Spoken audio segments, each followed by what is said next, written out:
Soko pambolinga ekolongoloninye, ekolongoloninye, ekolongoloninye.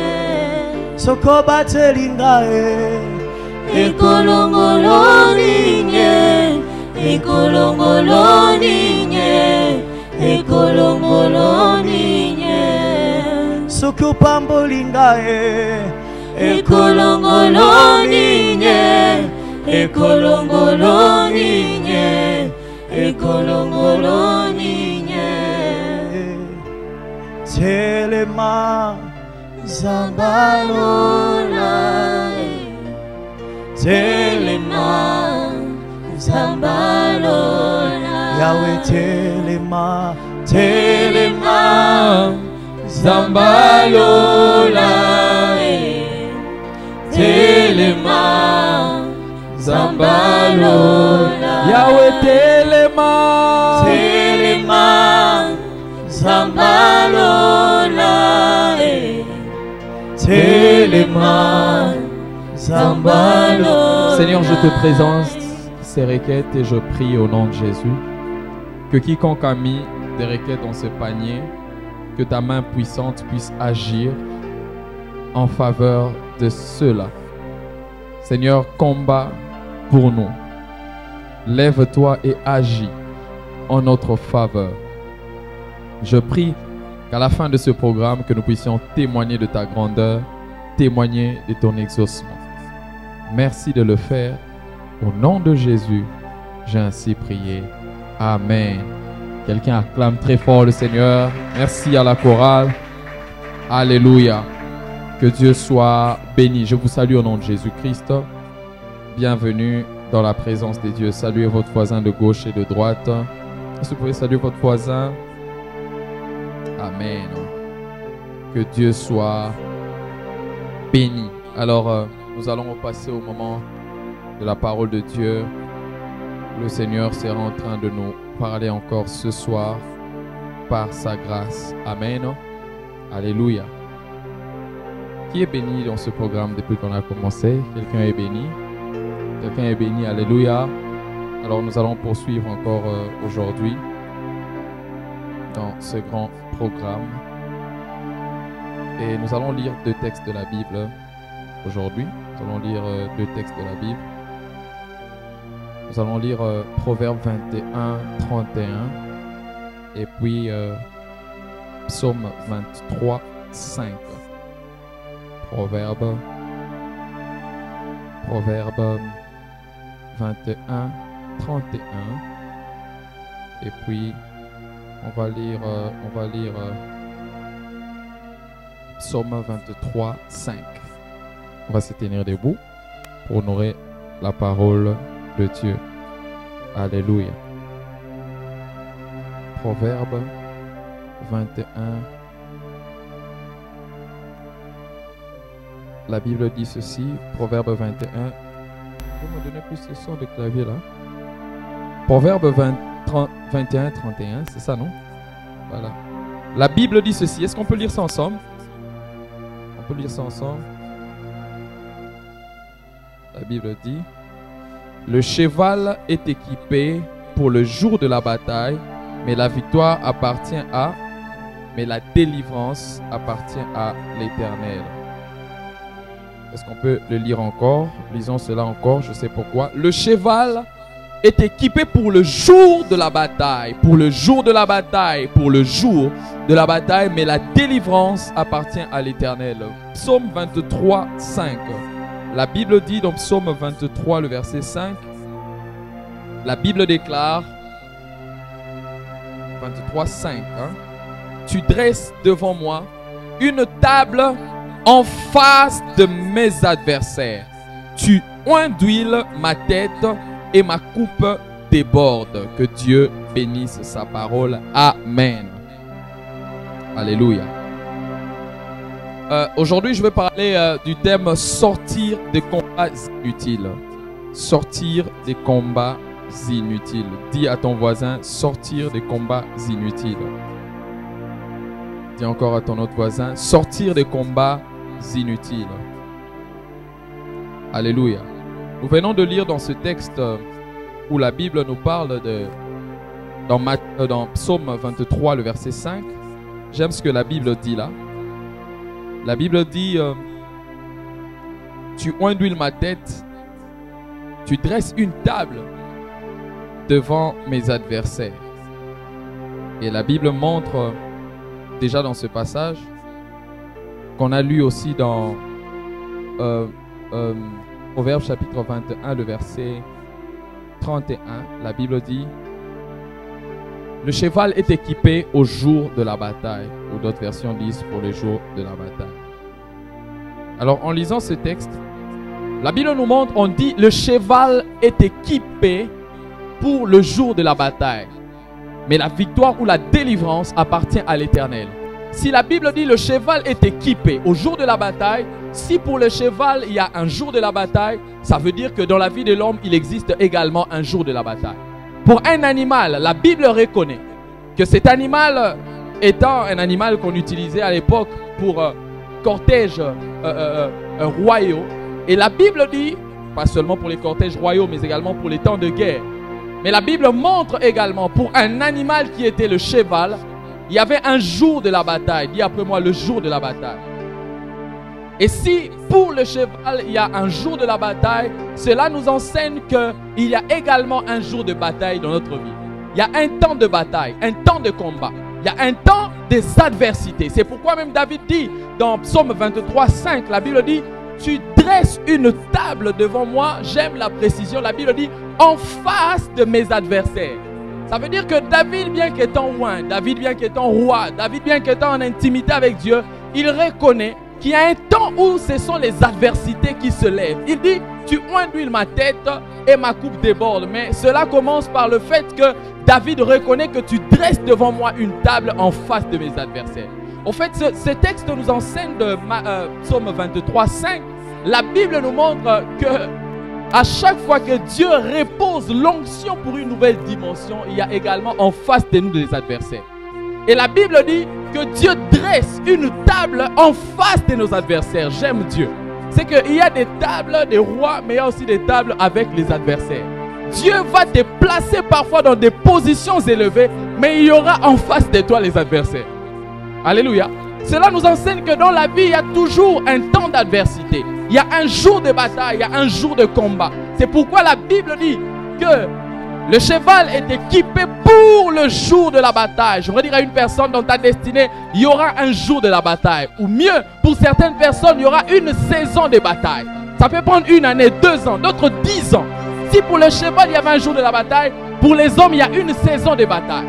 Il y a un temps ou une carrière qui s'ouvre dans la vie de l'homme où ce sont la multiplicité de batailles. Mais j'aimerais dire à une personne, c'est que la Bible reconnaît qu'au-delà du fait qu'il existe un jour de la bataille, j'aime la suite. La Bible dit la délivrance ou la victoire appartient à l'Éternel. C'est que les hommes peuvent chercher à me combattre, mais je sais une chose, que la victoire appartient à l'Éternel. J'aimerais te rassurer que dans tes combats, l'Éternel va assurer la délivrance. Dans tes batailles, Dieu assurera la délivrance. Dis Amen. Et mon thème aujourd'hui, c'est sortir des combats inutiles. J'aimerais introduire mon message ce soir. Lorsque je parle des combats inutiles, ça veut dire que ce sont des combats non profitables. Ça veut dire que ce sont des combats qui n'ont aucun but. Ce sont des combats qui sont superflus. Ce sont des combats, les combats inutiles, ce sont des combats qui sont non profitables à notre destinée. Des combats qui n'ont aucun but par rapport à notre destinée. Des combats qui sont superflus. Et dans la vie ou dans la destinée de l'homme sur la terre, il y a 3 sources de combats. Il y a 3 sources de combats. Il y a des combats ou des batailles qui viennent du diable. 1 Pierre chapitre 5, le verset 8, la Bible dit « Soyez sobres, veillez, votre adversaire, le diable, rôde comme un lion rugissant, cherchant qui il dévorera. » En fait, dans ce texte, la Bible nous montre que le diable, c'est notre adversaire. Le diable nous combat aussi. Alléluia. Dans ta vie, tu auras des combats qui viendront du diable pour te mettre à terre. Le diable cherchera toujours à te mettre à terre. Alléluia. Il ne voudra pas que tu puisses évoluer. Pourquoi? Parce que le diable est jaloux de l'homme. Lui a péché, on l'a précipité sur la terre. Mais l'homme a péché, Dieu l'a pardonné. Et ça fait que le diable, automatiquement, s'est mis dans une position d'adversité contre l'homme. L'homme ne lui a rien fait. Dis après moi, je n'ai rien fait au diable. Hein, on n'a rien fait au diable, mais automatiquement, c'est aussi ça dans la vie. Hein. Parfois, on a des combats, tu n'as rien fait. Les combats viennent seulement te chercher. Et l'homme également n'avait rien fait, mais le diable s'est positionné contre lui à cause de l'amour de Dieu pour l'homme. Ça, c'est le premier type de combat, ou la première source des combats. La première source des combats, c'est les combats qui viennent du diable. Deuxième source de combat, ce sont les combats qui viennent de Dieu. Dis après moi, les combats venant de Dieu. 1 Roi chapitre 11, verset 14. La Bible dit, l'Éternel suscita un ennemi à Salomon, Hadad, l'édomite, de la race royale. J'aime la précision de la Bible. La Bible dit, l'adversaire que Dieu a suscité à Salomon était de la race royale. Pourquoi? Parce qu'il s'est passé que Salomon n'a pas obéi à Dieu. Dieu lui avait interdit d'épouser les femmes païennes. Ça sera également mentionné dans la suite de mon message. Dieu lui avait interdit, donc selon Deutéronome chapitre 7, le verset 1er, 2, 3, 4 jusqu'à 5 ou 6, Salomon ou les enfants d'Israël étaient interdits d'épouser les païens ou les païennes. Mais la Bible montre que Salomon, lui, n'a pas suivi ça. Lui, il s'est dit, je suis sage, j'ai l'argent. Comme certaines personnes, quand ils sont autonomes financièrement, ils se disent que je peux me décider sur tout. Tu n'es pas Dieu pour te décider sur tout. Et Salomon a commencé à choisir les femmes. Et la Bible montre que Salomon est allé épouser des femmes païennes. Et 1 Roi chapitre 11, le verset 14, la Bible dit que l'Éternel suscita à Salomon un ennemi. Ça veut dire que Dieu, les ennemis de Salomon, ce n'était pas, ou bien l'ennemi, ou même, c'était d'abord un et puis plusieurs après. Les ennemis de Salomon, ce n'était pas à cause du diable, c'était à cause de Dieu. Alléluia. C'était lié à sa désobéissance et Dieu lui a suscité les combats. Frères et sœurs, à chaque fois que tu es dans la désobéissance, l'Éternel suscite toujours des ennemis contre nous. Et la précision que donne la Bible dit que Hadad, l'édomite, était de la race royale. Ça veut dire que quand on cherche à aller dans la direction contraire que celle de Dieu, les ennemis que Dieu nous suscite sont des ennemis royaux. Ça veut dire que ce sont des ennemis calibrés.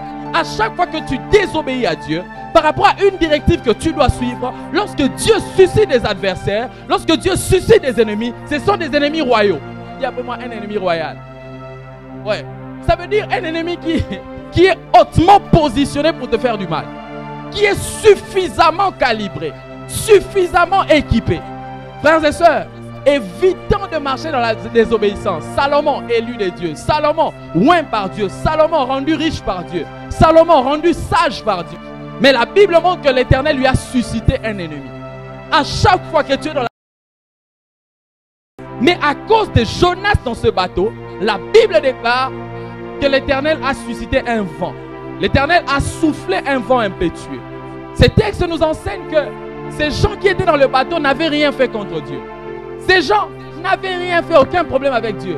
Mais la présence de la compagnie de Jonas dans ces bateaux a fait en sorte que les combats viennent vers eux. Vous savez, dans la vie, il y a d'autres combats que vous aurez à cause de certaines personnes que vous fréquentez. Il y a des gens ici, vous fréquentez Jonas. La présence de Jonas dans ta vie annonce également les malheurs qui viendront vers toi. Il y a des personnes, il y a d'autres combats qui ne sont pas destinés à vous. Mais vous avez choisi de prendre la même route que Jonas. Jonas, c'est qui? C'est cette personne-là qui ne veut pas marcher dans la voie de Dieu, mais que toi, tu gardes à tes côtés comme ton ami. Il y a des combats qui lui sont destinés, mais qui viendront vers toi. Pourquoi? Parce que tu côtoies Jonas. Il y a beaucoup d'amis de Jonas qui doivent jeter Jonas dans l'eau. Je parle à quelqu'un. Il y a beaucoup d'amis de Jonas qui doivent mettre Jonas de côté. Parce que sa présence attire les tempêtes contre toi. Tous les combats que tu as dans ta vie, ce ne sont pour toujours pas des combats qui te sont destinés. D'autres combats, c'est parce que tu as Jonas à tes côtés. Pourquoi toi tu veux mettre Jonas à tes côtés? Par pitié. Non, c'est mon ami. C'est mon ami d'enfance. Ça fait longtemps qu'on s'est connus avec Jonas. On doit faire route ensemble. Quand tu choisis de faire route ensemble avec Jonas, tu prépares les tempêtes contre ta vie. Et il y a beaucoup de tempêtes qui souffrent de la vie des enfants de Dieu. Ce n'est pas le diable, c'est vous-même. Vous avez accepté de faire compagnie ou de faire route avec Jonas. Vous avez accepté de prendre Jonas à vos côtés. Tu marches avec un ami ou avec une amie. Quand il a des problèmes, si on te voit, on t'arrête toi aussi. Pourquoi? Tu as Jonas à tes côtés. Alléluia. Il y a des gens, vous avez beaucoup de problèmes avec les gens. Ce n'est pas vous. C'est avec les personnes avec qui vous marchez. Moi, j'ai eu certains combats dans la vie, c'était ça. D'autres même, c'était dans le ministère. Je suis en direct, je ferme cette parenthèse pour ne pas aller beaucoup loin. Mais il y a des problèmes que j'ai eus à cause de certaines fréquentations. Ce n'est pas les gens qui étaient dans le péché, non. Mais quand on te voit, directement on te colle des choses. Et il y a des personnes comme ça, vous n'avancez pas dans votre vie parce que vous avez Jonas à vos côtés. Vous avez Jonas, des personnes. Jonas. Quand on te voit avec lui, tu es une fille moins sérieuse, tu es un garçon voleur. Pourquoi? Jonas à tes côtés. Tu te crées des combats inutiles. Pourquoi? Parce que tu as voulu garder Jonas. Tu as l'amour attaché à Jonas. Et bizarrement, on a un amour extrême envers des Jonas. C'est mon ami. C'est vraiment lui avec qui on a commencé les choses et tout le reste. Écoutez, quand il commence à prendre des directions contraires que celles de Dieu, premièrement, prêche-le. Deuxièmement, prie pour lui. S'il n'entend pas, jette-le dans l'eau. Jonas, on n'a pas pitié de lui, on doit le jeter dans la mer. La Bible dit, alors que le vent soufflait. J'aime aussi Jonas lui-même.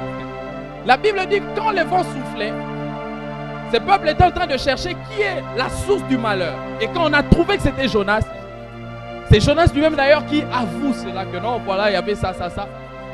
Et il demande, ils s'entendent pour qu'on puisse le jeter dans l'eau. Et quand on l'a jeté dans l'eau, la tempête s'est calmée. Ça veut dire que quand tu es avec Jonas à tes côtés et tu sens que tout commence à aller dans le sens contraire, c'est que tu dois faire, tu dois jeter Jonas. Dis à ton voisin, tu dois jeter Jonas. Ça veut dire qu'il y a une catégorie de personnes qui sont des Jonas et des Jonasettes qu'il faut jeter loin de nous. Il ne faut même pas avoir pitié d'eux. Oh non, moi j'ai pitié, si je les laisse vraiment, comment il va faire? Comment il va faire d'être Jonas? Ce sont des Jonas copains ou copines.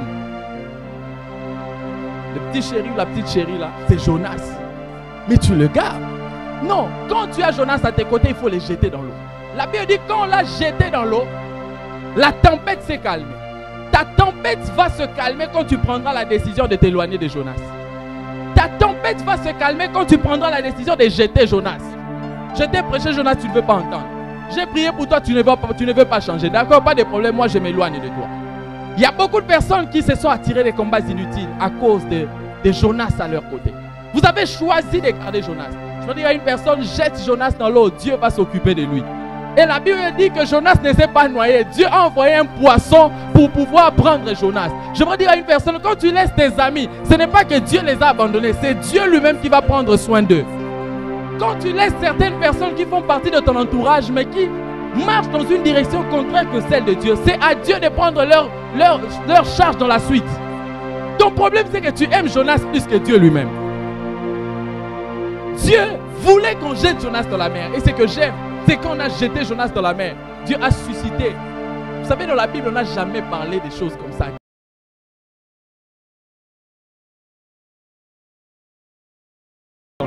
J'aimerais dire à quelqu'un, quand tu jettes Jonas dans l'eau, il y a un avion, air, poisson qui se met en charge pour prendre Jonas. Si tu as Jonas à tes côtés, jette-le dans l'eau. Tu as beaucoup de combats dans ta vie, toi tu n'as rien fait. Ce sont des personnes qui sont autour de toi.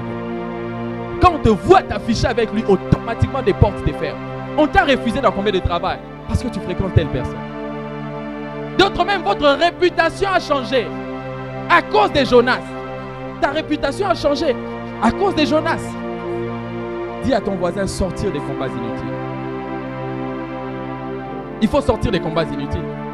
Quand c'est Jonas, jette-le dans l'eau. C'est tout. Tu n'as même pas besoin de prier. Nzambe, Bitumba, tous les combats de ma vie. Seigneur, viens combattre. Non, jette seulement Jonas. C'est fini, le combat va finir. Parce que quand ils ont jeté Jonas dans l'eau, la tempête s'est calmée. Cette tempête se calmera quand tu prendras la décision de jeter quelqu'un de ton entourage loin de toi. Cette personne qui te conduit toujours dans le mal, cette personne qui est dans la direction contraire que celle de Dieu, si tu prends la décision de le jeter, de la jeter, automatiquement la tempête va se calmer. Alléluia.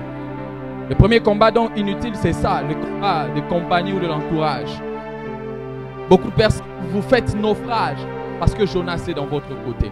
Vous faites naufrage dans votre destinée. Tout ce que vous faites, ça semble couler parce qu'il y a quelqu'un qui est Jonas. Tout ce que vous faites, ça semble toujours sombrer parce que Jonas est à votre côté.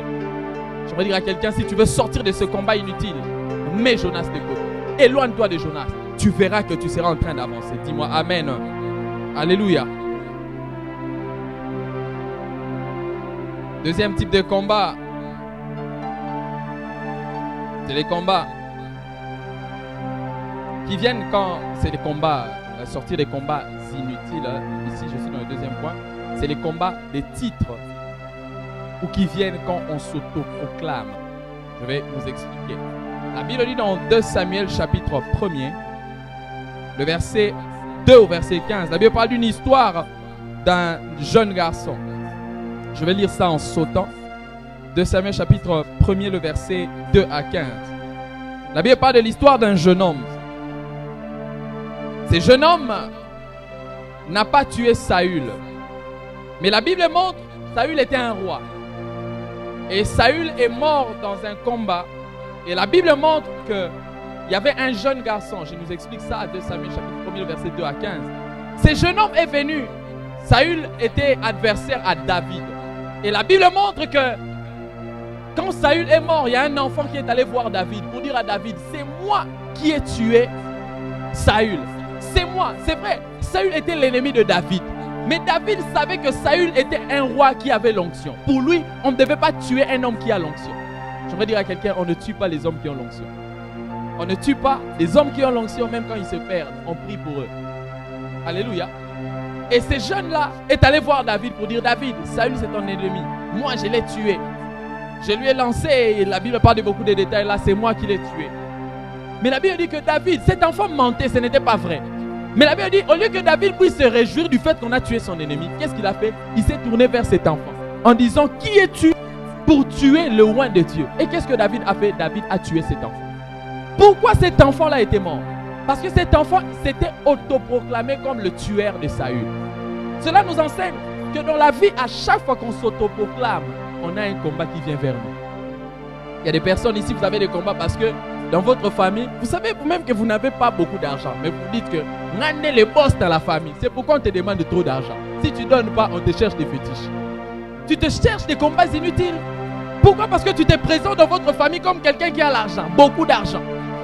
Tu te présentes comme cet enfant ici. Il s'est autoproclamé celui qu'il n'était pas.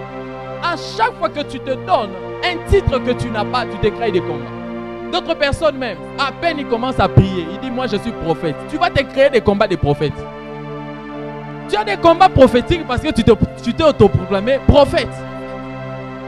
À peine tu commences à lire la Bible, à comprendre, non, moi je vais commencer une église. Tu crées des combats inutiles. Pourquoi? Les titres. Alléluia.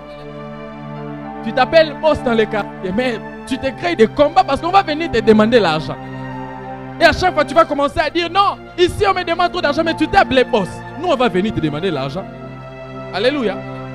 Combat inutile. Ça, c'est toi en Afrique. Grand prêtre, président en Afrique. Président, grand prêtre, tout le reste. Mais quand tu te donnes un titre, il y aura des gens qui viendront en fonction de ces titres-là. Si je parle à quelqu'un ce soir. Alléluia. Frère, il y a des personnes qui se sont créées des combats inutiles à cause de cela. Vous vous êtes autoproclamé ce que vous n'êtes pas. Vous vous êtes donné des titres que vous n'avez pas. Vous donnez les impressions, même dans les réseaux sociaux, il y a des gens, dans les réseaux sociaux, quand on te regarde, on sait que toi, tu es boss. Tu es de la famille présidentielle. Tu vois les combats que tu te crées? Ça fait que quand tu manques, les gens ne savent pas t'aider. Parce que quand les gens regardent ton apparence dans les réseaux, tu as beaucoup d'argent. Comment on va t'aider? Tu cherches un travail, on ne veut pas te donner le travail. Parce que ta présentation pèse tellement. Et la manière dont tu te présentes dans les réseaux, ça pèse tellement qu'on ne sait pas t'embaucher. Alléluia. Tu veux tellement impressionner les hommes qu'on te donne un titre que tu n'as pas. Ça aussi, ce n'est pas que ton problème, c'est aussi les hommes. Les hommes ne veulent pas qu'on soit bien. Quand tu apparais seulement bien, on dit qu'il a beaucoup d'argent. Ah, les hommes. La bonne apparence n'est pas toujours synonyme de l'argent. Alléluia. Bien se présenter n'est pas toujours synonyme de cela. Mais en Afrique, malheureusement, c'est ça. Ce sont les combats parfois inutiles dont on s'est créé. Et cet enfant ici, cet enfant s'est donné un titre qu'il n'avait pas.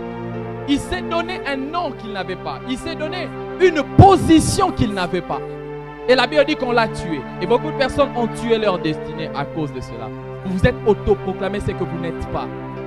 Seulement pour impressionner les hommes. Tu dis que moi je suis le fils de, moi je suis de la famille de, moi je suis tel, je suis tel. Automatiquement, on cherchait tellement de problèmes à cette famille. Et quand toi tu dis que tu es de cette famille, on te cherche des problèmes. Frères et sœurs, il faut sortir des combats inutiles. Des combats qui n'étaient pas censés être tes combats, mais tu entres dedans. Pourquoi? Parce que tu veux tellement apparaître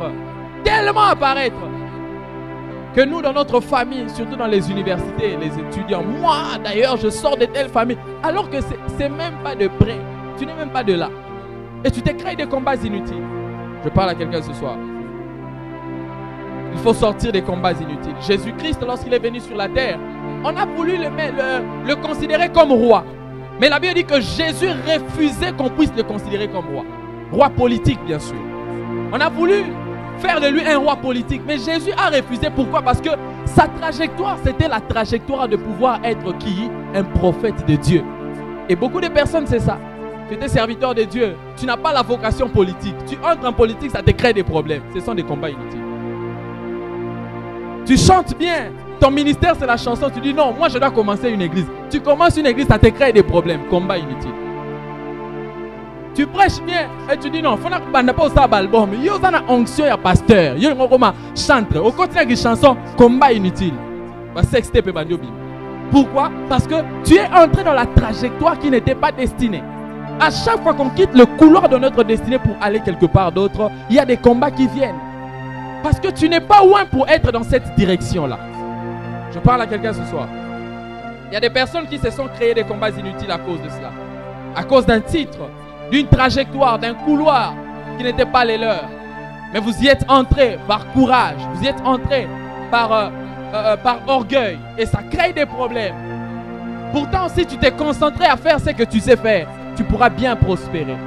Mais tu es entré dans les combats inutiles parce que tu as pris un titre, tu as pris un couloir, tu as pris une destinée qui ne t'appartient pas. Je parle à quelqu'un ce soir. Alléluia. Beaucoup ont tué leur carrière à cause de cela. Dieu vous a appelé pour faire telle chose, mais vous vous dites non, moi je dois aussi faire ça. Je dois aussi faire ça. Écoutez, tu ne seras pas capable de tout faire dans la vie. Il y a des choses précises qui te seront destinées à toi. Il y a des choses que tu peux mélanger, mais d'autres ne mélangent pas. Concentre-toi sur ce que tu sais faire. Parce que je parle à quelqu'un ce soir. Et cet enfant, on l'a tué. Pourquoi? Parce qu'il est entré dans une carrière qui n'était pas, qui ne lui appartenait pas. Il s'est attiré des combats. Frères et sœurs, demandez toujours à Dieu de savoir où est-ce que vous devez être. Où est-ce que vous devez être? Qu'est-ce que vous devez faire? Parce qu'il y a des choses quand vous faites. Il y a des personnes qui se sont attirées des grands combats dans leur vie parce qu'ils se sont dit un jour, au Congo ça ne marche pas, je vais aller dans tel pays. Tu vas dans tel pays, tu entres seulement en Ukraine comme ça, la guerre commence.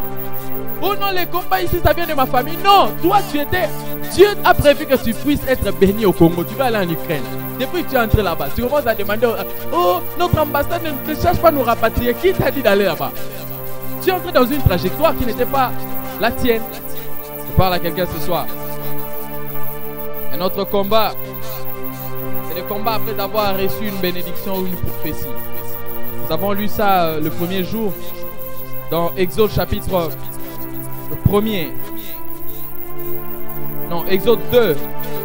2 à 3. La Bible dit, un homme de la 2 plutôt. Un homme de la maison de Lévi avait pris pour femme une fille de Lévi. Cette femme devint enceinte et enfanta un héros et elle le cacha. Que la maman de Moïse, lorsqu'elle a eu la grossesse, la Bible nous montre que cette femme, lorsqu'elle elle a eu à enfanter le bébé Moïse, la Bible nous a montré clairement que la maman de Moïse a caché Moïse, ne l'a pas d'abord exposé. Pourquoi? Parce qu'il y avait un combat pendant ce temps-là qui faisait en sorte que tous les bébés qui naissaient garçons, on devait les tuer. Donc cette maman a compris que non, cet enfant qui est venu, c'est une bénédiction, mais c'est une bénédiction qui doit être cachée. Et cela nous enseigne la sagesse de la mère de Moïse qui a fui les combats inutiles en cachant les bébés. Le bébé qui était une bénédiction, mais la Bible montre que cette maman l'a caché. Si cette maman l'avait directement exposé, on allait les tuer. Ça veut dire qu'il y a des combats que nous recevons dans la vie parce que seulement tu as eu une bénédiction, parce que tu as une prophétie que tu exposes à tout le monde. Dieu a dit que tu seras grand. Dieu a dit que tu seras ceci. Dieu a dit, écoutez, toute prophétie n'est pas exposée si le temps n'est pas encore arrivé. Il y a des choses quand tu te précipites à exposer, ça te crée des combats. À peine on a prophétisé sur toi dans un culte, tu coupes ça sur les réseaux, tu mets ça sur internet, tu sais que dans ta famille il y a des problèmes, tu mets des choses comme ça. Il y a une bénédiction que Dieu te fait. Dieu fait en sorte que tu aies même une montre qui coûte cher. Tu prends la photo, sur Instagram, tu mets. Et automatiquement, des combats viendront vers toi. Combat inutile. Pourquoi tu n'as pas su cacher ce que tu devais cacher? Tu as voulu exposer. Frères et sœurs, que la modernisation ne nous pousse pas à montrer tout ce que Dieu nous donne. Que la modernisation ne nous fasse pas oublier les principes du fait qu'il y a des choses qui doivent rester cachées. Le cœur donne presque tout dans le corps humain, mais le cœur reste caché. Une fois qu'on prend le cœur, on l'expose, on va fuir ici. Il y a des choses qui doivent rester cachées. Il y a des personnes, vous créez des combats dans la vie parce que vous exposez Moïse avant le temps. Moïse lui-même doit s'exposer quand il grandit. C'est pourquoi la Bible dit que Moïse, devenu grand, il est sorti pour s'exposer. Laisse ta bénédiction grandir pour s'exposer. Je vais dire à une personne, il y a des bénédictions qui doivent demeurer cachées. Laisse jusqu'à ce que ça va grandir. Il y a un moment où elle s'exposer. À peine une femme tombe enceinte, elle prend la photo, elle met sur Facebook. Je suis tombée enceinte. Je viens de voir une histoire comme ça sur les réseaux. Je ne sais pas si la dame, je crois elle est soit d'ici ou du Congo d'en face. Elle est tombée enceinte selon ce que j'ai lu sur les réseaux. C'était difficile et tout le reste. Elle a exposé et on a commencé à parler d'ailleurs et tout le reste. Mais j'ai appris récemment ici que le bébé là est mort. Selon ce que j'ai vu dans les réseaux là. Elle avait des problèmes avec beaucoup de gens, les problèmes des trucs, des personnes qui font le journalisme sur les réseaux et tout ça. Au fait, des gens, ça faisait beaucoup de temps qu'elle ne tombait pas enceinte. Mais là, quand elle est tombée enceinte, elle a voulu exposer pour que tout le monde voit. Mais après avoir exposé, elle n'a pas eu l'occasion de toucher ce bébé pour que ce bébé demeure. Quand il y a une grossesse, la grossesse s'expose elle-même. Ne sois pas pressé d'exposer ce qui doit s'exposer elle-même. Beaucoup de personnes, vous avez des combats à cause de ça. Vous voulez exposer à temps ou avant ce que vous devez exposer après le temps. Ou disons même ce qui doit s'exposer elle-même, la chose qui doit s'exposer elle-même. Il y a des choses de bénédiction qui doivent rester cachées. Alléluia. Alléluia. Ouais, il y a des choses qui doivent rester cachées. Tu mets une courte jupe, on trouve que cette fille, elle n'est pas sérieuse. Tu rates un travail. Tu n'as rien fait. Toi, tu as voulu seulement exposer ce qui devait être caché. Je parle à quelqu'un. Tu as seulement exposé ce qui devait être caché. Vous savez, moi j'ai étudié dans des écoles qui étaient chrétiennes, mais pas seulement chrétiennes. Mais j'ai étudié quelque part où j'étais habitué, j'étais païen, mais j'étais habitué à voir les femmes être habillées en longue robe et des manches un peu plus élevées et tout ça. Un peu plus longue et tout le reste. Là où j'ai étudié, je voyais les filles s'habiller comme ça. J'étais païen. En fait, dans ma tête, je m'étais habitué comme ça. Avant même de me convertir, en fait, quand je voyais une fille exposer son corps, j'étais païen. Mais j'ai trouvé ça vraiment... Donc, il y avait des opportunités comme ça. Tu veux orienter une personne pour une opportunité et tout. Mais quand je la vois seulement exposée, ben là, c'est quand j'étais païen. Je pouvais juger les gens seulement comme ça facilement. En fait, quand je voyais seulement que la personne expose telle chose, je trouve que cette personne n'est pas digne pour ce poste de travail, n'est pas digne pour cette orientation. Là, c'est moi quand je n'avais pas grandi et compris les choses. Mais il y a des personnes qui réfléchissent comme ça. Quand tu exposes ce qui ne doit pas être exposé, automatiquement, on te classe quelque part. Je prie que Dieu te donne à fuir les combats inutiles et à comprendre qu'il y a des choses qui doivent demeurer cachées. Alléluia. Et Moïse, la Bible montre que Dieu, sa mère a fait en sorte qu'il soit plutôt caché. Frère, cachez certaines bénédictions même quand c'est Dieu lui-même qui vous donne ça. Cachez certaines choses quand ce n'est pas encore le temps de l'exposer. Le bébé commence, en droit, il y a un principe, on dit le bébé commence à exister, je crois, dès ces quelques jours là. Mais le bébé, bien qu'il existe, il est encore caché. Il ne sort après 9 mois. Pourquoi il est encore caché? Il peut sortir directement. Une mère qui est enceinte, elle peut aller vomir, le bébé sort. Mais pourquoi le bébé ne sort pas? Dieu sait à quel moment un enfant doit sortir. S'il vient avant le temps, on l'appelle comment? Prématuré. Et il y a des bénédictions qui sont prématurées. Ça sort, tu l'exposes avant le temps. Ça doit être caché. Dis-moi Amen. J'aimerais dire à une personne, tu dois sortir des combats inutiles. Tout n'est pas exposé. Tout n'est pas à montrer. Tout n'est pas à dire. Tout n'est pas à dire à ta copine là, à ton ami que tu aimes beaucoup. Il y a des choses qui doivent être cachées. Surtout en Afrique, il y a des choses qui doivent être cachées. Surtout en Afrique, il y a des choses qui doivent être cachées. Dis à ton voisin, surtout en Afrique. Ah oui, il y a des choses qui doivent être cachées. Mais qu'on ne tombe pas aussi dans la manie de tout cacher en désordre. Il y a des gens comme ça. Donc tout, il a peur des sorciers. Oh non, si je dis ça, non, ça aussi ce n'est pas croire en son autorité en tant que chrétien. Alléluia. Parce qu'il y a des gens comme ça qui ont peur de tout. Oh non, si les gens, je fais ça, ils vont me manger. On ne va pas te manger si tu es chrétien. Alléluia. Donc il y a des choses qu'il faut cacher. Il ne faut pas exposer avant le temps. Un autre combat, c'est le combat des caractères. C'est un combat inutile parfois. 1 Samuel chapitre 25, verset 2 au verset 35. La Bible parle d'un homme qui s'appelait Nabal. Nabal était un homme. La Bible dit qu'il était méchant. Et cet homme avait une femme qui s'appelait Abigail. Abigail ou Abigail. Ça dépend de version. La Bible montre que cet homme Nabal, je suis dans 1 Samuel 25, 2 à 38. Cet homme-là était méchant.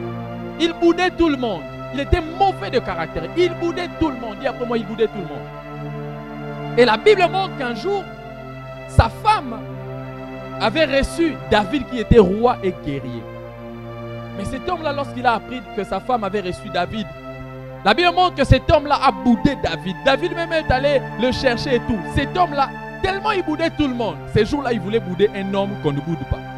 Un homme qui était élevé, il disait, il est qui David là? C'est qui et tout le reste? Et quand il a essayé de bouder David, David a envoyé ses hommes pour les tuer. Et d'ailleurs, il est mort à cause de son caractère et de sa méchanceté. Frères et sœurs, parfois il y a des combats qu'on a parce qu'on a voulu être comme Nabal. Tu boudes tout. Toi, donc rien ne peut t'impressionner. Ni on se dit assez. Même quelqu'un qui veut t'embaucher, il a azanini. Tu vois, tu es au chômage parce que tu réponds mal aux gens. Tu rates le mariage parce que tu réponds mal aux gens. Nabal, notre Nabala. Nabal c'est l'homme, Nabala, la fille. Alléluia. Tu réponds tellement mal aux gens. Yazanani. Azanini. Bien écoutez, la personnalité ou l'importance d'une personne n'est pas qualifiée par son vêtement. Il y a des personnes comme ça. Nabal se croyait boudeur de tout. Il voulait maintenant bouder une personne qu'on ne boude pas. Écoutez, à force de bouder un jour, tu bouderas la personne qu'on ne boude pas. Et beaucoup de personnes ratent le travail comme ça. Tu méprises tout le monde. Tu as un problème de caractère. Tu réponds mal aux gens. Toi, tu frustres les gens facilement. Toi, donc, on te connaît. Il y a des combats que tu vas te créer. Et on voudra embaucher des gens. Quand on va penser seulement à toi. Ah, il était... Non, pas lui. Tu es longtemps au chômage. Tu as raté certains postes dans la vie. Pourquoi? Parce que tu es comme Nabal. Tu es comme Nabal. Tu as boudé même quelqu'un qui devait t'embaucher dans la vie. Tu as boudé quelqu'un à cause de son apparence méprisable aujourd'hui, à cause de son problème. Et la Bible montre cet homme, à cause de cela, il était tellement impoli. Il a boudé un roi et un guerrier. Et David s'est mis dans sa peau de guerrier pour chercher à les tuer. Il y a des gens qui ont raté beaucoup de choses, qui se sont créés des combats de chômage à cause de leur impolitesse. Tu réponds à l'appel, quand tu réponds, Yonani, tu ne savais pas que là c'était parce que tu as déposé un CV quelque part. Et tu as déposé le CV pour être qui? Au service d'accueil. Mais quand tu réponds toi-même, façon tu es serviteur d'accueil. Je parle à quelqu'un ce soir. Tu réponds seulement, Yonani, nana personne numéro dérangé. Parfois tu ne sais pas. La bénédiction parfois entre par les téléphones. Tu as laissé un CV, ça fait 2 ans. Tu es venu même mettre la requête, tu dis Seigneur qu'on m'appelle. Mais dès lors qu'on t'appelle, tellement toi tu es quelqu'un des humeurs, tu réponds, tu rentres encore au chômage. Pendant longtemps, c'est pas le diable. Là, c'est pas le diable, c'est toi-même. Le problème, c'est que l'Afrique met tout sur le dos du diable. Satan, moi je m'appelle Satan. Non, parfois Satan, il regarde seulement au coin. Il dit vraiment, moi je n'ai rien fait. Lui-même, il parle mal. Alléluia. Parfois, Satan d'ailleurs est plus doux que toi. C'est pourquoi lui, il est engagé à détruire les gens. Mais toi, on ne t'engage pas. Je parle à quelqu'un ce soir. Nabal avait un mauvais cœur. On l'a disqualifié. Frère, il y a des opportunités que tu peux rater à cause de ta manière de répondre aux gens. Il y a des opportunités que tu peux rater à cause de ta brutalité. Il y a des opportunités que tu peux rater. Il y a combien de femmes qui ont raté le mariage à cause de leur brutalité verbale? Lui, s'il te sort une phrase, 800 gigas, ça pèse sur toi, ton cœur s'est brise. Tu sens vraiment que depuis que je suis né, j'ai jamais été... Faites attention, frère. Je parle à quelqu'un ce soir. Il faut sortir des combats inutiles. Et cet homme s'est attiré un combat qu'il ne devait peut-être pas avoir, qu'il pouvait fuir. Mais il s'est attiré cela pourquoi? Parce que c'était un homme qui avait un mauvais cœur, très tendre au cœur pour gérer certaines batailles. Je parle à quelqu'un ce soir. Et cet homme devait accepter le brisement. Il devait accepter le brisement pour pouvoir avancer. Mais malheureusement, il a refusé le brisement. Et il est mort à cause de cela. Un avant-dernier combat ou peut-être un dernier, c'est le combat de l'amour. Dis après moi le combat de l'amour. Et encore le combat de l'amour. 1 Roi chapitre 11, le verset 1er au verset 2. La Bible montre que Salomon, dont j'ai parlé au départ, la Bible dit Salomon, entraîné par l'amour, est allé épouser des femmes qui étaient païennes, des femmes dont la Bible avait défendu.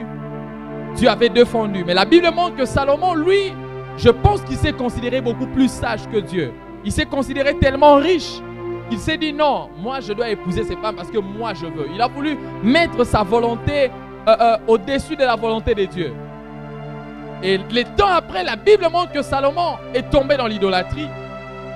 Et Salomon, écoutez, Salomon est entré dans une saison où il n'y avait pas de guerre. Lui n'avait pas de guerre quand il est entré au pouvoir. C'est David qui avait la guerre. Mais quand il est entré au pouvoir dans une saison de repos, mais quelque temps après, la Bible montre que Salomon est allé épouser une femme ou des femmes païennes. Automatiquement, il s'est attiré des combats et Dieu a commencé à se désengager par rapport à ce qu'il lui avait promis. Pourquoi la Bible dit entraîné par l'amour? J'aimerais lire ça. 1 Roi 11, 1 à 2. Écoutez ce que la Bible dit. J'aime la précision que donne la Bible. 1 Roi 11, 1 à 2. La Bible dit ceci. La Bible dit: le roi Salomon aima beaucoup de femmes étrangères, outre la fille de Pharaon, des Moabites, des Ammonites, des Édomites, des Étiennes, appartenant aux nations dont l'Éternel avait dit. Vous n'irez point chez elles, et elles ne viendront point chez vous. Elles tourneraient certainement vos cœurs du côté de leur Dieu. Nation que s'attacha Salomon, écoutez la suite, entraîné par l'amour. Dis après moi, entraîné par l'amour. La Bible montre que Salomon, entraîné par l'amour, s'est attiré un combat. C'était quoi? C'était l'amour. Il n'a pas su gérer qu'il ne devait pas épouser des femmes païennes. Chers chrétiens, on n'épouse pas des païens. Chers chrétiennes, on n'épouse pas des païennes. Chères chrétiennes, on n'épouse pas des païens selon la Bible. Ce n'est pas parce qu'un homme t'aime beaucoup que tu dois oublier certains principes. Tu sais, d'abord dans ta famille, il y a les problèmes de la sorcellerie. Il y a les problèmes pour enfanter. Il y a les problèmes pour ça. Mais tu cherches encore un païen, tu les mets. Tu vois les combats que tu crées. L'oncle était chef coutumier. La tante était la femme d'un féticheur. L'autre frère était marabout. L'autre là, wara. Mais toi aussi, tu te mets avec un païen. Maintenant, avec tous les combats de la famille que vous avez, je suis très sérieux. Alléluia.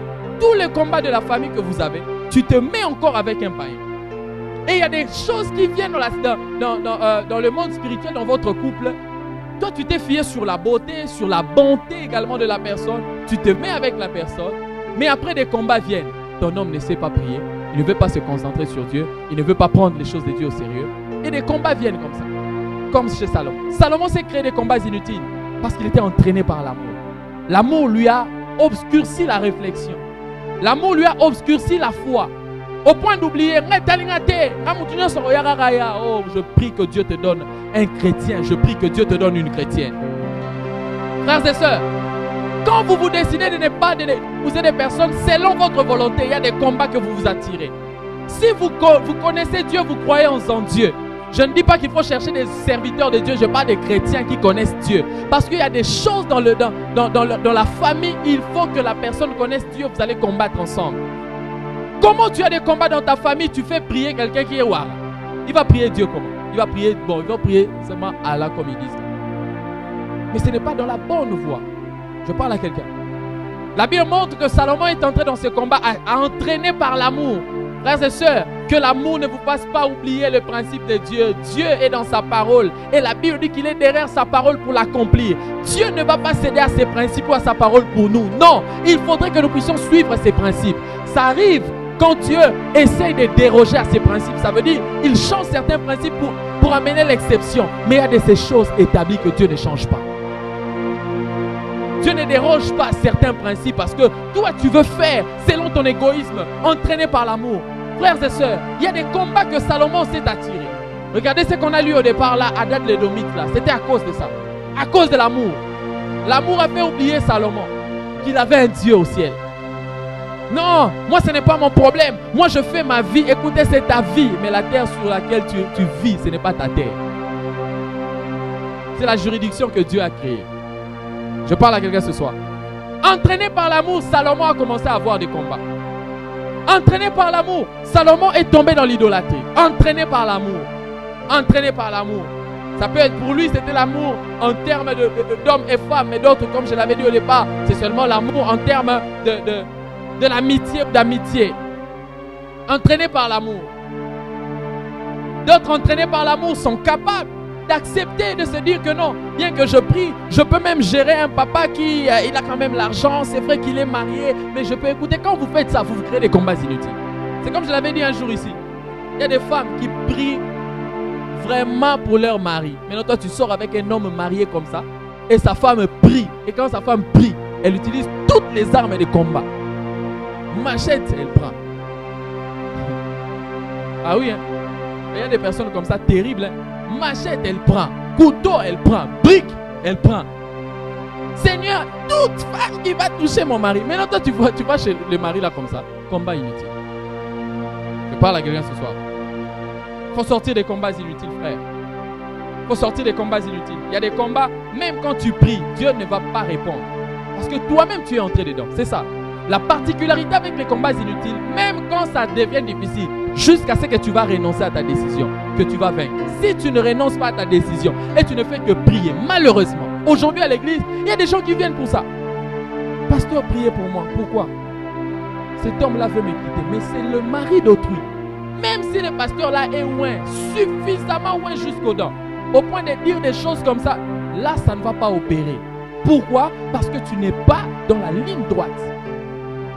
C'est un combat que Dieu lui-même ne peut même pas combattre dans ta femme. Et beaucoup de personnes entraînées par l'amour, c'est ça, ils font ça. Ils sont capables de dire non, gérer père wana, non, gérer maman wana, mais non, gérer. Et non, gérer. Maintenant, quand tu as des problèmes, tu vas qu'on prie pour toi. Même si on prie, on va faire quoi? Ça ne va rien faire. C'est comme on l'avait prêché hier. Il y a des personnes, des prostituées, ou des personnes qui vivent n'importe comment, mais qui sont là, na kati, na BBC. Ce sont des prières que Dieu n'exauce jamais. Je ne parle pas de la méthodologie de la prière. Je parle de la méthodologie de la vie de la personne qui fait cette prière. C'est un combat inutile. Quand tu te mets dans une trajectoire qui n'est pas la tienne, mais après tu invoques Dieu. Seigneur, tu as dit, oh Dieu, dans mes combats, viens, mes ennemis doivent se mettre à terre. Mais ce n'est pas d'autrui que tu as à côté. C'est la femme d'autrui que tu as à côté. Mais tu pries, Seigneur, viens entrer dans mes combats. Dieu te regardera. Satan aussi te regardera. Nous aussi, on te regardera. Frère, il faut sortir des combats inutiles. Il faut sortir des combats inutiles. Il y a beaucoup de personnes. Le combat dans lequel tu te trouves, ça ne nécessite même pas la prière. Ça nécessite un renoncement. Ça nécessite que tu puisses mettre de côté ce que tu fais. Ça nécessite que tu dises non à cet homme, non à cette femme, non à cet ami. Ça nécessite que tu dises non à cette direction. Tu vas quitter ce combat. Avec tous les problèmes que nous avons dans nos familles, tu te dis que tu vas aller encore chercher un marabout. Mais comment toi-même, tu vois tout ce qui se passe dans la famille, tu vas chercher un marabout encore? Tu te crées des combats inutiles. Et ce que j'aime, c'est que la Bible dit que la victoire appartient à l'Éternel. C'est que dans ces combats inutiles, quand je prends une décision, je cède à Dieu de pouvoir combattre en ma faveur. Et ma prière ce soir, c'est que Dieu donne à quelqu'un par le Saint-Esprit la conviction de comprendre que là maintenant, j'ai trop duré dans ces combats que je dois sortir. Comme je l'ai dit dans mon thème, c'est sortir des combats inutiles. Ma prière ce soir, c'est que Dieu te donne cette conviction par l'Esprit afin que tu quittes les combats inutiles. Ces combats-là ne sont pas destinés à toi. Tu dois quitter de cela. Ta vie traîne, ta vie est en train de vivre la suffocation. Pourquoi? Parce que tu as traîné là-bas dans ces combats. Tu as traîné là-bas. Tu aurais dû être loin dans tes affaires aujourd'hui, n'est-ce pas? Tu aurais dû être loin dans ce que tu fais, n'est-ce pas? Mais tu as choisi d'être dans les combats inutiles. Tu as choisi de garder Jonas. Tu as choisi d'être entraîné par l'amour. Tu as choisi toi-même. Et après tu pries, frères et sœurs, pendant ce temps d'exode, Dieu veut que nous puissions quitter les combats inutiles. Dieu veut que tu sortes de ces combats inutiles. Prends la décision maintenant. Je veux vivre avec Dieu autrement. Je veux vivre envers moi-même autrement. Et ça te permettra de vaincre. Ma prière ce soir, c'est que Dieu te donne à vaincre. J'aime une chose, c'est que dans ce texte qu'on a lu dans Psaume 23:5, la Bible dit que Dieu met une table devant moi en face de mes adversaires. Mais malgré que je suis en face de mes adversaires, la Bible dit qu'il oint d'huile ma tête et ma coupe déborde. Je voudrais dire à une personne, quand tu es dans ta saison, quand tu honores Dieu, quand tu acceptes de renoncer à certaines choses, même quand en face de toi c'est des adversaires, la main de Dieu, tes adversaires ne pourront pas l'atteindre pour pouvoir te oindre. Je veux dire à une personne, quand tu prends la bonne décision, même si en face de toi, c'est les adversaires, j'aime une chose, c'est que les adversaires n'ont pas la capacité d'empêcher à la main de Dieu de pouvoir te oindre. J'aimerais dire à une personne ce soir, marche dans l'obéissance, tu verras Dieu te oindre. Même si les adversaires sont là, oh, j'aime Dieu, lorsqu'il nous élève parfois, il nous met en face de nos adversaires pour leur montrer qu'ils sont incapables de te toucher. J'aimerais dire à une personne, quand tu obéis à Dieu, quand tu sors des combats inutiles, même quand les adversaires sont là, ils ne pourront rien te faire. La Bible déclare qu'ils te feront la guerre, mais ils ne te vaincront pas. Oh, j'aimerais dire à une personne, quand tu obéis à la directive de Dieu, même quand la guerre vient, Dieu fera que la délivrance te soit octroyée. Je prie ce soir que tu sortes des combats inutiles, afin que Dieu te positionne dans une position élevée. Ma prière ce soir, que cette église soit constituée des hommes et des femmes, non seulement qui vont sortir des combats inutiles, mais que Dieu va positionner afin de vaincre les batailles invisibles, afin de vaincre les batailles dans tous les domaines. Dis-moi Amen, dis-moi Amen. Je prie pendant ce temps que Dieu te fasse faire l'exode, pour que tu ne vives pas seulement les combats, mais que tu vives aussi la délivrance. Que tu ne vives pas que les batailles, mais que tu entres aussi dans la saison de victoire. J'aimerais dire à quelqu'un, quand la bataille vient, dis-toi que si tu obéis, il y a aussi la victoire. C'est que j'aime avec Dieu, il n'y a pas que la face A, il y a aussi la face B. Il n'y a pas que la bataille, il y a aussi la victoire. Et ma prière ce soir, c'est que tu entres dans une saison de victoire. La victoire dans tes affaires, la victoire dans ton mariage, la victoire dans ton travail, la victoire dans ton couple, la victoire dans tout ce que tu fais. Pourquoi? J'ai choisi de suivre Dieu et d'obéir à la directive. Dis-moi Amen. Ma prière, c'est que Dieu te donne à fléchir et à dire que désormais je jette Jonas. Jette Jonas et tu vas entrer dans ta saison. Jette Jonas et tu vas vivre la victoire. Jette Jonas et tu verras Dieu faire des projets de bonheur dans ta vie. J'aimerais t'annoncer une chose. C'est vrai qu'il y a des tempêtes, mais c'est vrai aussi que Dieu a prévu des projets de bonheur. Il y a des projets de bonheur que Dieu a prévus sur toi. Entre seulement dans la directive de Dieu et tu verras Dieu agir. Je prie au nom de Jésus que Dieu te donne la force de quitter ces choses. Que Dieu te donne de quitter toute cette position qui te met à terre. Parce qu'il y a la victoire et la délivrance que Dieu t'a préparée. La victoire appartient à l'Éternel. Je vais dire à quelqu'un, s'il y a une saison de combat, il y a une saison de victoire. Et ma prière, c'est que pendant ces soirées, que Dieu te fasse entrer dans une saison de victoire. Que ça ne soit pas, tu as trop pleuré, c'était trop la guerre. J'annonce une saison de victoire. Je viens ici, je dis, j'annonce une saison de victoire. J'annonce une saison de victoire. Guerre et Oumeli, victoire et Kota. J'aime la Suisse. La Suisse a traversé des temps de guerre. Lélo, quand il y a la guerre, en Suisse, il n'y a pas de guerre. Kota la saison suisse, n'a comme bon à Yesu. Les gens qui lisent la politique comprennent de quoi je parle. Guerre en Suisse est arrêtée. La Suisse n'a même pas d'armée. Parce qu'il n'y a pas de guerre. Je prie si la Suisse est un pays. Peut-être ils n'ont pas de président ou bien de premier ministre qui est chrétien. Mais Dieu les a mis dans une saison de paix. Je prie que toi qui crains Dieu, que tu entres aussi dans la saison de paix au nom de Jésus. Peut-être là-bas il y a des magiciens, mais ils sont dans une saison de paix. Je prie que ça soit ton partage au nom de Jésus. Vis la paix de Dieu, la guerre a trop duré. Dis après moi, la guerre a trop duré. Dis encore, la guerre a trop duré. Mais c'est que j'aime avec Dieu, c'est que la Bible dit ils régneront sur la terre. Ça veut dire que le temps de guerre où le diable a dominé va aussi finir. Il y a un temps que toi, il y a un temps où toi tu vas dominer. Domine au nom de Jésus. Domine au nom de Jésus. Ma prière pour toi ce soir, c'est que Dieu te donne une saison de repos. La Bible dit que Dieu a donné à Salomon le repos de tous côtés. Dis après moi, de tous côtés. Dis encore de tous côtés. Ça veut dire que dans les domaines financiers, repos. Dans le domaine matériel, repos. Dans le domaine du foyer, repos. Dans le travail, repos. Si quand tu son à repos de tous côtés. Quand tu as repos de tous côtés, la combo la Yesu. David a tellement combattu, mais quand c'est arrivé le temps de Salomon, repos de tous côtés. Tu as beaucoup combattu, maintenant entre dans la saison de repos. Tous les rois de la Bible étaient des rois qui étaient des guerriers. Salomon n'était pas guerrier. Pourquoi? Repos de tous côtés. Dis après moi, repos de tous côtés. Je prie que tu entres dans les repos. Ça a trop traîné. Ça a trop traîné. Tu te bats trop. Tu te bats trop. Ce soir, le Saint-Esprit va oindre des personnes pour pouvoir vaincre et vivre la victoire. Est-ce qu'on peut être tous debout? Que ceux qui parlent la langue commencent à prier en esprit. Que ceux qui parlent la langue commencent à prier en esprit. Ce soir, nous allons opérer en sacrificateur. Rakaya bashanda la bragaya. Si tu sais prier en français, prie en français. Prie en lari, prie en lingala. Tu vas élever ta voix et commencer à prier, à déclarer. Tu vas commencer à prier, à dire à Dieu, Seigneur, je veux le repos, je veux le repos. Si tu sens que tu dois te repentir, réponds-toi et commence à confesser le repos. Jusqu'à quand ces combats vont demeurer. Rabashabraka basinte lebrekea. Rabashanda labaka robo shanda labaya. Robo shada labra rabasinte. Ça t'a trop mis à terre. Le repos de tous côtés. Le repos de tous côtés. Le repos de tous côtés. Commence à appeler le repos de tous côtés. S'il y a un péché dont tu dois te repentir, il y a une jeunesse que tu dois jeter dans l'eau, prends la décision de jeter. Mais demande le repos, le repos, le repos, le repos. Le repos de tous côtés. Le repos de tous côtés, le repos, le repos. Est-ce que tu peux prier le Seigneur? Dis dans mon travail, dans la vie de mes enfants, je prie pour le repos. Je prie pour le repos. Est-ce que tu peux élever ta voix et prier?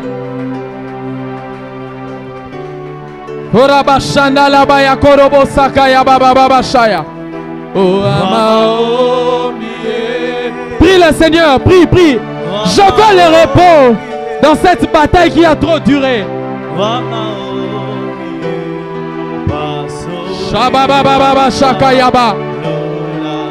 Viens devant si tu sens que je dois prier pour toi. Pour que tu reçoives la force d'avancer. Viens devant, viens devant, viens devant.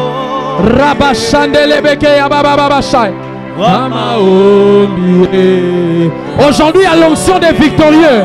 Il y a l'onction des victorieux qui est là. Il y a l'onction des victorieux qui est là.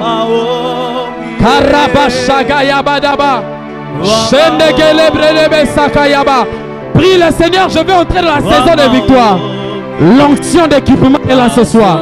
L'onction d'équipement est là ce soir. Reba shanda la bayaba korobo. Enda la bakorobo shada bayasai. Kama ombie pasole lama lola e. O ama ombie. O ama ombie. O ama ombie pasole. Levons nos mains. Levons nos mains. Continuons à prier. Je sens l'onction de Dieu ce soir. Continue à prier. Lève tes deux mains. Continue à prier. À désirer une onction de victorieux. Un équipement de victorieux ce soir. Rashakaya basinte. Rekayama shabradaba. Désire cette onction. Désire cette onction. Désire cette onction. Désire cette onction ce soir. Rabashaya. Désire cela. Dieu sera en train de oindre ce soir des personnes pour vaincre les batailles de manière surnaturelle. Là où tu es, devant ou derrière, je prie que la main de Dieu te touche. Je prie que la main de Dieu te touche. Je prie que la main de Dieu te touche. Reçois, reçois, reçois, reçois, reçois, reçois.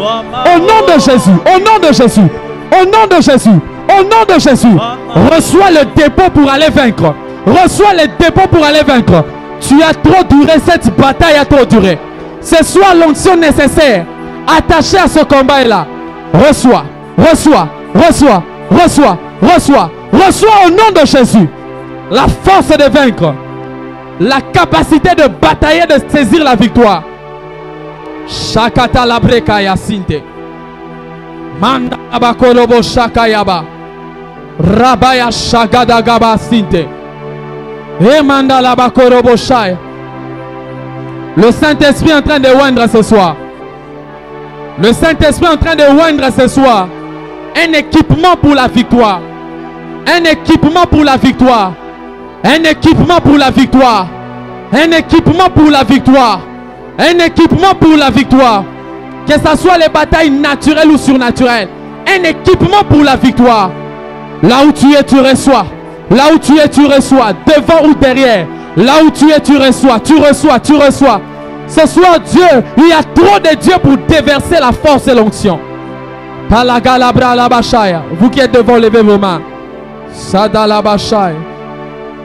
Seigneur, je prie au nom de Jésus. Pour mes frères et sœurs ici devant. Ce soir, puisque tu as emmené cette parole et tu as envoyé cette parole, ma prière, Seigneur, c'est que tu donnes à mes frères l'onction qu'il faut pour vaincre. Seigneur Dieu de gloire, il y a un temps pour tout. Un temps de guerre et un temps de repos. Et ma prière ce soir, c'est que tu leur accordes le repos.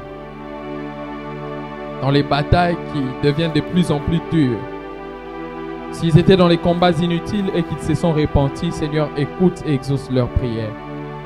Et ma prière ce soir également, c'est que tu leur donnes l'onction. Que tu leur donnes l'onction. Que tu leur donnes l'onction. L'onction pour aller vaincre. L'onction pour aller vaincre. Seigneur, fais-le. Au nom de Jésus-Christ de Nazareth. Je prie au nom de Jésus que tu accordes cette onction pour vaincre.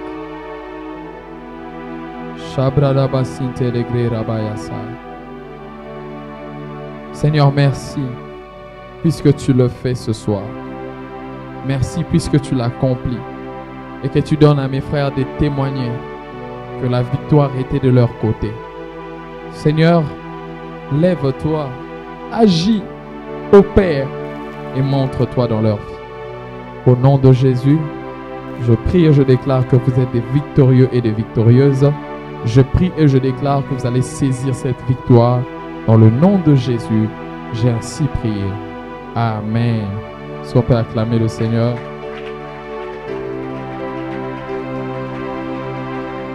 Acclamons très fort pour le Seigneur. Est-ce qu'on peut bien acclamer le Seigneur? Amen. On peut se rasseoir. Que Dieu soit béni. Que Dieu soit béni. On va nous apporter les paniers. Nous allons offrir à Dieu ce soir.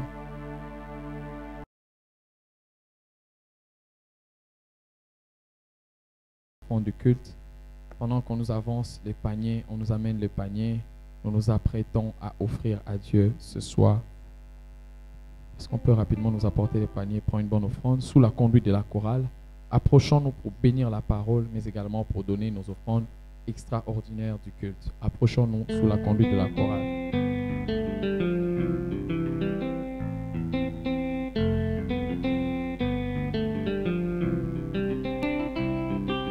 Ceux qui sont en ligne, on vous présente les coordonnées pour offrir et pour soutenir l'œuvre de Dieu. Approchons-nous s'il vous plaît.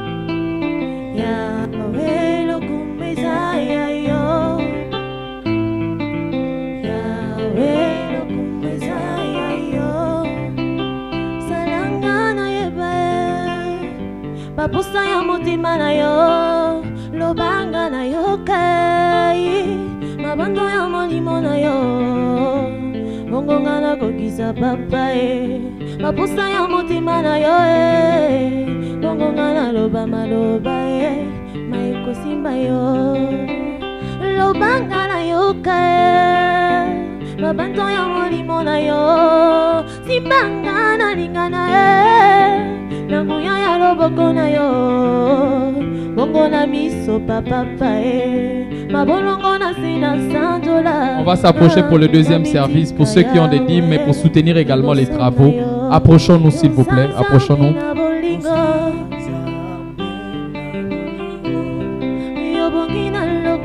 Yesu.